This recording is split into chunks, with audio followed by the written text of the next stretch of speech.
Hi guys हे भगवान mummy का आज बीड़ी खाऊ किस सकाल सकाल उठिक मुंड पूरा टीड़ आज भी पानी आसुनी पानी कौन जे छाड़ुनी मुझे बुझीपार समस्ते केते हैरान होती पानी केते बा पानी ताईकिना पानी ने बहुत कष्ट हो तो तापर मु चली गली मो काम मत आज गोटे नुआ चाकरी मिले तो आज जॉइनिंग मुझे किस करी आपण मैंने सियोर गेस करी कहबे आपण मैंने जदि जानी किसी भल उपाय एठी किसी कले भल अवस्था ता भी कहबे तो मु फटाफट चलीगली सफा करने तो सफा कर सारा पर देखिए तू आज गोटे दिन एति सफा कर ट्राए कर आके सफा करने तो भाईर हरकत देख कर क्या रहा है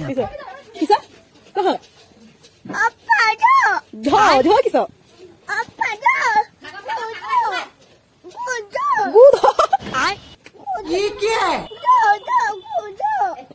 भाईर कथा शुणा बहुत मजा लगे तापर मम्मी के पाख गला मम्मी का बीड़ी खाऊँ पचार कुछ नुहे मोटे तेजपत्र मुड़ी खाऊले एमती मुड़ी खाइले काश पूरा भल हो जाए तो आपण मैंने जब किसी जानी उपाय तो सियोर कमेंट रे कहे तो एमानकर मजा मस्ती चलती देखिपे आउ केते माने झगड़ा भी लगी जाती तो एमानकर मजा मस्ती चलुची तो आज ब्लॉग को रखुची देखा गोटे ब्लॉग रे जो मो वीडियो भल लगुच सियोर कमेंट रे कहे जय जगन्नाथ।